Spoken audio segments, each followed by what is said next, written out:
So that's where we came from, and this is where we are going. The other grocery aisle, the other grocery store aisle. Okay, similar to that side, similar to that right there, we have another Wyoming canna lily. Up here we have 3 baskets of petcores. So we have that, this deep purple one, and that cherry. No, that's a lavender one, I think. Okay, this bed, I have another set of kale right here. I think another lacinato kale. This side, when I planted the seedlings, this side was getting more water than this side, so those are far much ahead. So I went ahead and threw some new seeds on this side, and yeah, okay, that's a weed. See, there's right there. There's another one. I put 3 new seeds over here. And there's another one there, and I also have some onions that are planted here, and snapdragons. Okay, so this side of the fence we have my fruit trees. Starting with this is a pear. It hasn't fruited yet. It's grown bigger. It was pruned in the summertime. So you see where I pruned in the summer, right here. And this growth, all that is from, I pruned in the summertime, I think the end of June. And that is from the end of June. Okay. This is a guava tree. So the guava fruited this year. This is its 2nd year. It's been fruiting. Actually, I think I saw another fruit here, but the summer fruit is the real one. This is just, I guess it's been warm, so it flowered and then it fruited. But the guava is already fruiting. This is a pear tree. I think this is another one. This is a pineapple pear. This one. This other one is, I think there's a Florida pear. Here's a tag. Yeah, that's a Florida home pear. Okay. Oh, the tag fell. Wait, this is the tag. Yeah. This tag belongs here. Okay. All right. This bed has, I put some seedlings in here. Not seedlings, I put some seeds in here. We'll see if they come out. There are some vegetables. I know I don't remember which one I put in this bed on the other bed, but we'll see. But in the meantime, we have snapdragons here. This is a Sam Houston peach. This is its 2nd year.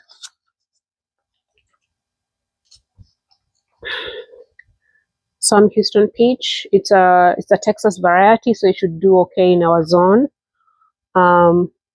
This here is a red flowering crab apple. This is a new one. I haven't planted it yet. It's still in the nursery pot. I need to buy a planter for it. This, I think, is a Santa Rosa. Let me see. No, this is a Japanese methyl plum. So this one I did a very severe summer pruning. And there's a video of it. It was quite large and I didn't like the shape. So I went ahead and chopped it all the way back down. But it's recovered and we have new branches. This is another peach. That's a Florida King peach. Hasn't fruited yet. So this is where I did the summer prunings. And that's the growth since the end of June. You see where the summer pruning is. Then the growth. This bed has the other seedlings. I don't remember what they are, although I know there are 2 lettuce here, which I mistakenly put some lettuce here. But the main thing here, I'm going to plant a different vegetable, not lettuce. I have enough lettuce. But we have snapdragons as well. So this is the Santa Rosa peach. This was also pruned in the summertime, and this is the growth we've had since the summertime. It also needs, I need to repot these. I need to get that done before the spring. So this is a pink crab apple right here.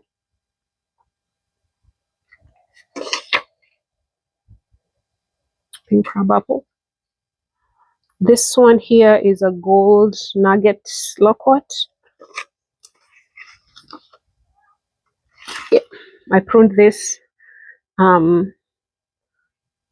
in the summertime.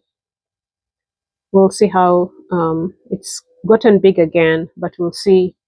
I don't know when it will start fruiting. But this is one tree that I really want to keep small because loquats can grow really huge, which that's why it's in a pot, and also I want to keep it small.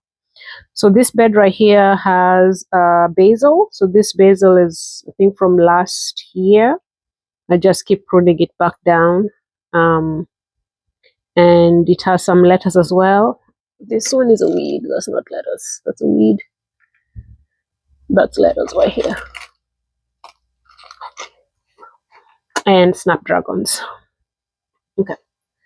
On this side, this is empty. This is where I put my compost. So my compost is right here. This side is ready. This side is still cooking. But once I harvest them, put them right here. This here is a liquid fertilizer.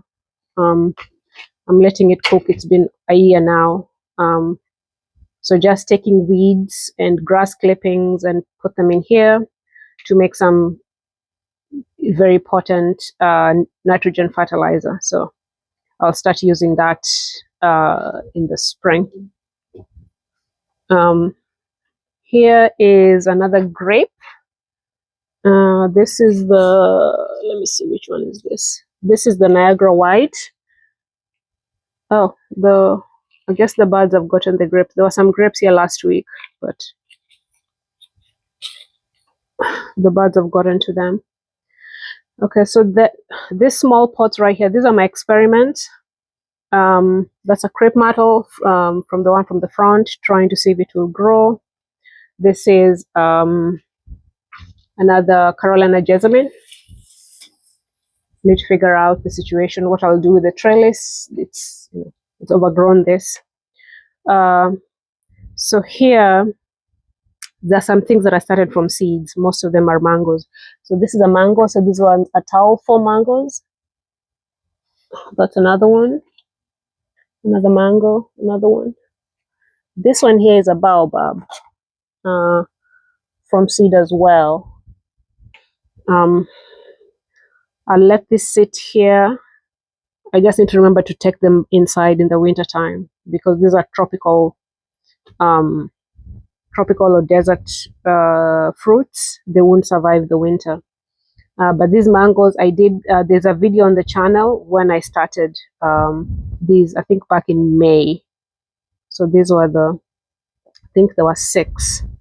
I might have done 3 mangoes at a time in 2 sets. So this is how they're looking like since then. This is a blackberry.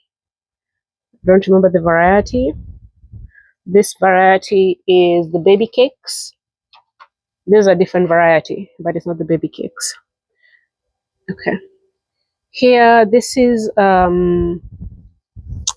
ginger. So I started these, I think in February or March. I'll give it a few more weeks. I think they're ready. I can see the ginger right there.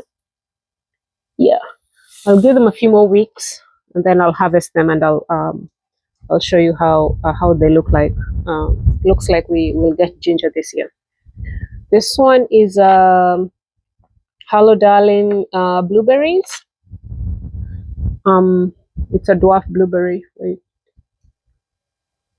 Okay. I hope they're not about to flower. I thought they're supposed to flower in the spring. Okay. This is a blueberry pink icing. Okay. And this is another star jasmine, like the one we had on the other side of the house. Again, it's overgrown, this trellis. I just need to figure out what I'll do with what I'll do about the trellis. All right. So that's where we came from. Right. Let's get into this. This is my shade garden bed. So this is the north side of the house.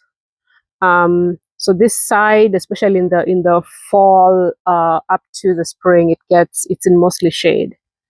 I thought it was a wet shade, but it's mostly dry. But I so I have to keep trying to see what things will grow in this microclimate. But okay, let's see. So this is Gold Mound Duranta Gold Mound. These are 3. There's one there. This is one. It's another one. They have now fused. I think I grew them too close.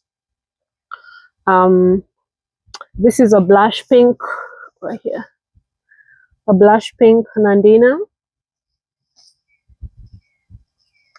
So we have right there one. That's the second one. That's the third one. And they're flanking this. This is a purple Althea, a Rose of Sharon. There is a lemon lime Nandina right there, and another one right there. And there's some more, 2 more on the other side. My hostas are still on. They're still going. Then we have some caladiums. The caladiums are also still going. I thought usually by now they would have already been gone, but we still have them. So these are all petcoas right here in these window boxes. So I planted them last week. I left them in this area here so that they're in the shade, but it was also raining. So I wanted them to acclimate a little bit here before I put them up on the windowsills. So 3 will go here, and another 3 will go on the patio. But I've planted another petcoa, the pink one right there. In between, there are some hostas in there that are probably starting to they'll go to sleep soon. This is a society garlic. I planted society garlic.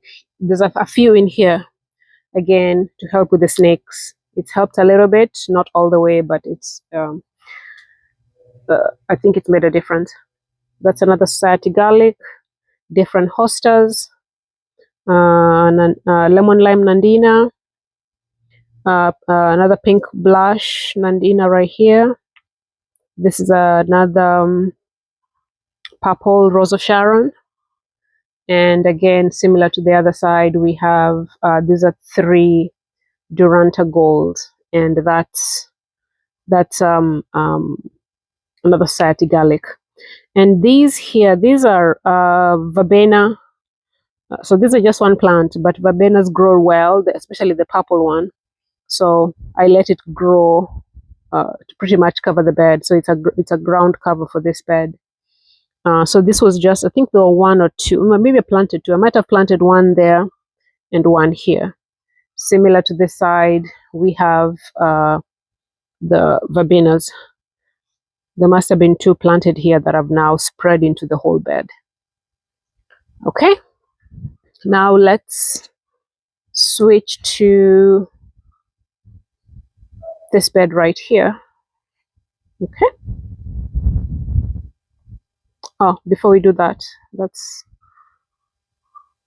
where we came from, and we are going here. Okay, in this bed, so these were two separate beds. There were two round beds. I had my crepe myrtle. So these are the Black Diamond series. This specific one is the purple, the purely purple. There were two separate beds, but in this, I joined those two beds, and I planted, went ahead and planted this Chinese French tree. I like the Chinese French tree. They're grown all over the neighborhood. They're, it's a dwarf tree. In the spring, it has really pretty flowers, white flowers. This is how it looks like when it flowers. So I put that in the middle of this bed, and then the goal was to have vegetables in this bed. So I want to have guilds, basically mixing in the ornamentals and vegetables together, growing them together. Okay, so that's the Black Diamond crepe myrtle. Around it, we have dianthus. These dianthus are from last year. And then I recently planted, these are cowpeas, also known as black-eyed peas. But these ones, as the variety, these ones are being grown. I'm growing them for the leaves. Africans will know what it is. Specifically, Kenyans will know what this is. So this we eat. They look like beans. They're the bean family, but they are we eat them for the leaves. Here we have cilantro. Right there. I planted them in rows. I need to go ahead and thin them out, separate them out so that they can like. These are probably four. There's quite a few of them in here. I need to go ahead and thin them so that they can grow. We have some marigolds, some snapdragons, and along here we have these are mustard greens. I did, when I was mowing, I chopped off some leaves. So that's one. There's a tiny one right here, another one here. So this area here, this side receives more water. So I see that's why the mustard greens on this side are much larger than that, but that's fine. We repeat the same thing here. We have cilantro. We have some marigolds, and then we also have our cowpeas around here. So I'll need to go ahead and harvest these cowpeas actually, so that they can now start producing. It's been a few weeks now, but now they can actually be harvested because you're supposed to harvest them when the leaves are still very soft. This side we have more mustard greens. Also, these mustard greens, I need to go ahead and start harvesting them. Okay, let's go to this other bed. Okay, this is also a new bed. It was also a no-dig bed. There were two separate beds, this one and that one. And then in the summertime, I joined them, put down cardboard and compost, and we now have a veggie bed. And I did move this, planted this peach tree. I want to create a fruit tree guild. So around this peach tree, we have collard greens, which I think I planted. I planted them in September. I started the seeds the beginning of August. So they're doing well. We have some dianthus in between them. On this side, we have those are snapdragons as well, and marigolds. And then this bed in the middle here, these are now peppers and onions. So the peppers, we have a bunch of varieties. I think they're actually 4 or 5 varieties, and I added a couple more last week.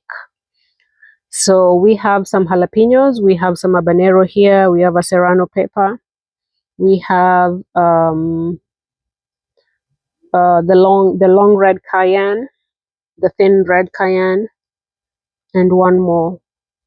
I forget the other one, but there's probably one or two more. We'll see what, as they start producing, what they look like. And I do have some onions in between. So these are old onions from last year. Just had extra bulbs, threw them in there. I will plant some more onions in a few weeks once the temperatures go down.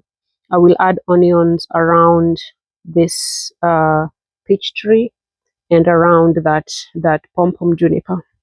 So these are the peppers. I think this is a jalapeno.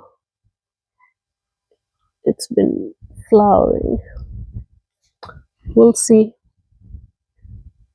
We'll see what we get in a few weeks. So these collard greens, these are collard greens that are planted, started from seed in February of this year. And I harvested, in the spring and early summer, and then summertime they shut down. But in September, they came back up. And I've been harvesting them every 2 weeks. I just harvested some a couple of days ago. But in 2 weeks, they'll be quite...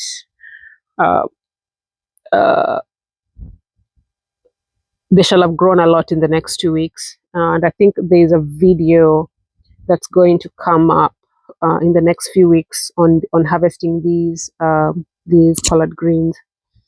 Okay, so around the collard greens we have dianthus, and I'll go ahead and put some onions and garlic in a few weeks. I'm waiting for the temperatures to drop before I plant some more onions and garlic.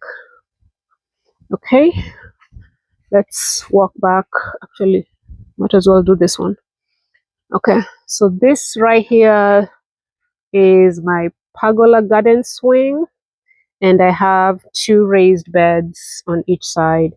So on this side, so these 2 beds are actually the strawberry patches, but I went ahead and cleaned them out for the summer. After the end of summer, I cleaned out the strawberries. So they are here.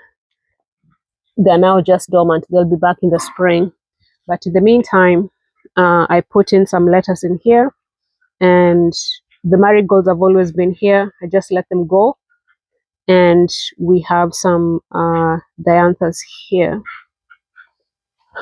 And this is a ladybank's climbing rose.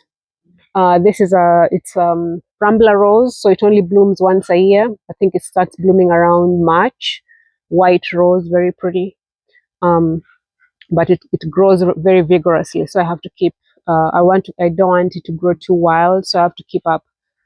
I have to keep up with this with the pruning. I just pruned this a few weeks ago. Okay, this side. Again, this is also another strawberry patch. We have marigolds that are now dying off. Okay, and my goal was to plant some spinach in this bed, but the spinach seeds are I'm having a hard time this year getting the spinach seeds to sprout. So I went ahead and put some red cabbage, red cabbage transplants. Cabbage and strawberries don't grow well together. Actually, strawberries and brassicas you should not be planting them together. But I figured because it's not strawberry season, they're going to be asleep. They won't wake up until the spring anyway, well after the cabbage shall have been harvested. I'm hoping that's okay. But if I see the cabbage not being productive, I'll go ahead and pull them out and put them somewhere else, because yeah, you're not supposed to grow strawberries paired with brassicas. Okay, and then we also have some snapdragons here as well. Okay, all right, so this bed, again, similarly, these were 2 separate beds, and the dogs are playing, so I need to keep an eye on them. Okay, so this bed has these were 2 separate beds. I had this pom-pom juniper bed right here, and then I also had that bed right there. And then in the summertime, I did connect them, and I wanted to make this to be a fall, to be a vegetable bed, similar to what I did on the other side. Okay, so these collard greens are also from, they are from earlier this year, planted in February. And again, I've been harvesting them since, and there's a separate video that you'll see on the channel about them. But I planted these tomatoes. I started this from seed. I think it was August 4th. I think there's a video on the channel, and then I planted them a few weeks after that for about 4 weeks, and they were really tiny. You'll see that video as well. When I planted them, I didn't think they would make it. But so these were planted in September. See, they were planted beginning of September, and now it's beginning of November. And nearly all of the tomatoes made it. I think maybe I lost one or two, and maybe they're still behind, like this one. But otherwise, the tomatoes are, see, we have tomatoes everywhere. There are so many. And most of them were Roma tomatoes. I have a couple of bush steak hybrid, and I think a baby boomer hybrid. The Romas I know are these ones. These are Roma tomatoes right here, the more oval ones, the elongated ones. Those are Roma tomatoes. The big ones, the big plants are Roma tomatoes. Looks like, I think the baby boomer might be that one, but I'll get round to it. But we'll have lots and lots of tomatoes. My goal was to interplant this bed, the tomatoes, with garlic, but the way they're looking like, this bed is completely filled. There is no, if anything, I need to start cleaning it up so that the tomatoes don't get, I need to clean out the bottom so that they don't get diseases at the, they're touching the ground. You're not supposed to have tomato leaves touching the ground. So I need to go ahead and clean all this up and raise them so that and also to allow light in. So let's see. On this side, again, these are collard greens planted. The seeds were started the same day as the tomatoes. These collard greens started the same day. But look at how crazy the tomatoes look like. Okay. And here, in the middle here, this is another, this is a cleome. Africans will know what this veggie is. It's a nightshade, African nightshade. I put a few around here. They're already flowering. I need to go ahead and harvest them, and so they can bush out. We have some marigolds here, and you see the tomatoes. They're even more on this side. So I think these are the bush steak and the baby boomer hybrids. It's quite a lot of them. You see, all of these are tomatoes right here. And now I have to, they're all on the path here, and the dogs keep running over them. So I need to lift them up. I didn't know that they would grow this big. If I knew they would be this big, I would not have started. I think these were between 20 to 24 plants. In the spring, I'll probably only start 5.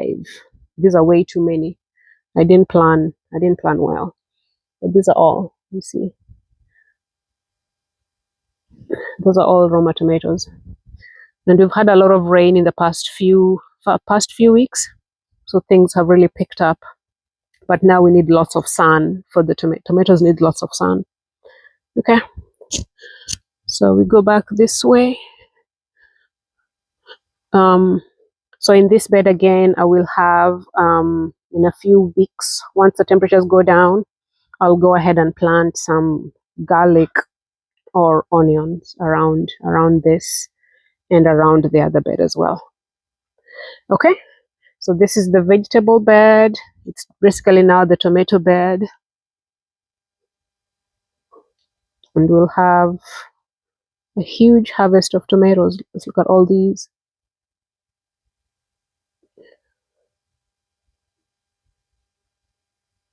Okay, all right, so we'll finish our tour with this island bed right here. Okay.